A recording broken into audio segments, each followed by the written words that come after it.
I found it, again, kind of like the same idea with the Audible. I found it easier to search for the books on my more comfortable native environment, on my computer, on the PC environment. Use the web browser that I'm more comfortable with. So I was on my PC. I actually signed up for a Google Books account on my PC. Going to the Google Books website. Okay, made an account, added books to basically to my library of books that I wanted to download, and added to that, and then got to my library through my Google Books app on my phone. The browser on the app I don't think is as friendly or using. I'm not as comfortable with Safari as I think other users are. So I can't really give a real opinion on using it on the phone itself using Safari. But whatever you're more comfortable with, and I'm more comfortable using the browser on my computer.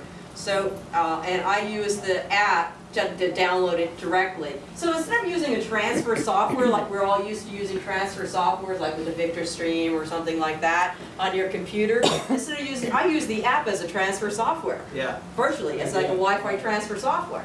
So it's right there. So for me, it's like, oh, this is, put it in my library and then just tap it, open up the app, and let it download there. And it downloads very quickly.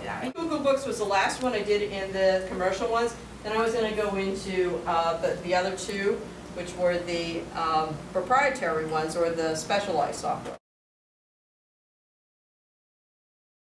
I have no problem with it. I got a bunch of textbooks from there on there.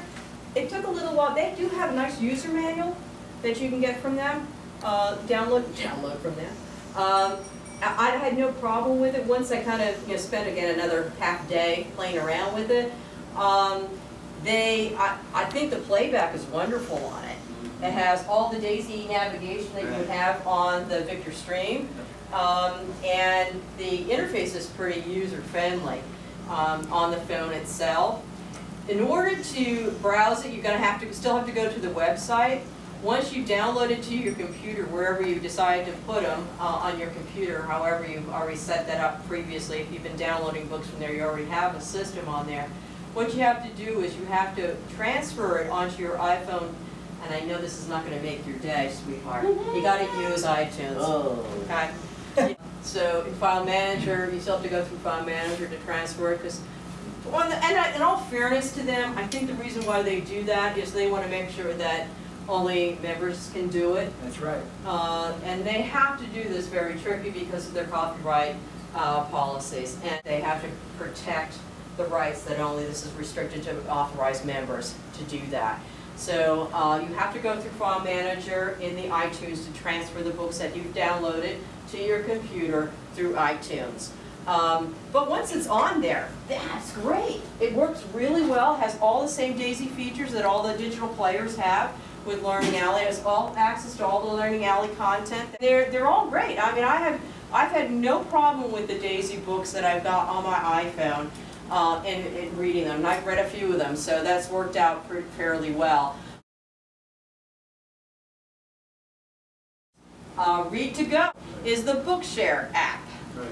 Both of these did cost money, by the way. Yep. $14.95. It used to be RFB&D was the app, and now in the recent update they changed its name to Learning Alley again.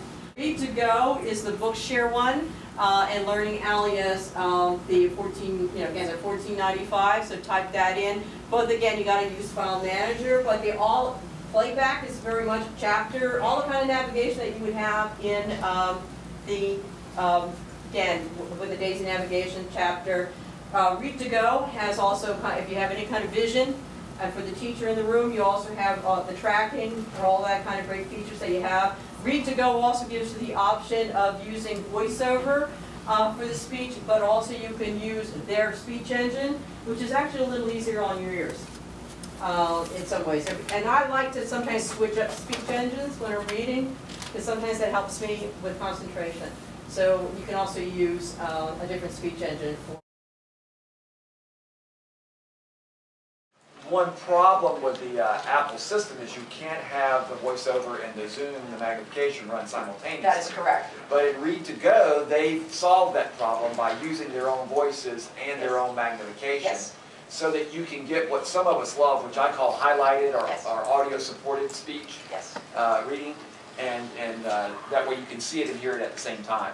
Other advantage of using Read2Go is that it does have a terrific option for, and by the way, iBooks do as well. It does have that option too to do all different kinds of font changes and tracking as well.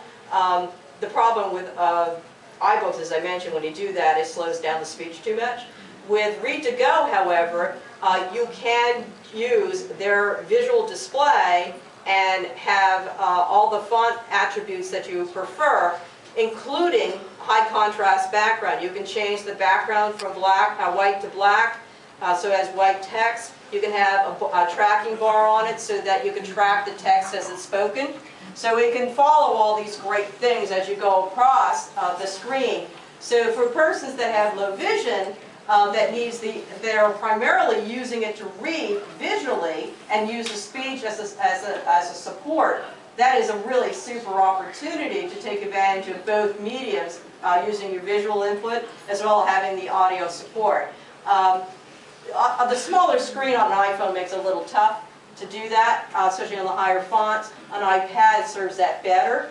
Read2Go not only deals with persons with vision loss, but also people with a lot of print disabilities. So their market is not just for us that have blind and vision impairment, but also print disabilities. So for that purpose, I think it's a great, another great attribute of that particular app. Thank you so much for your attention.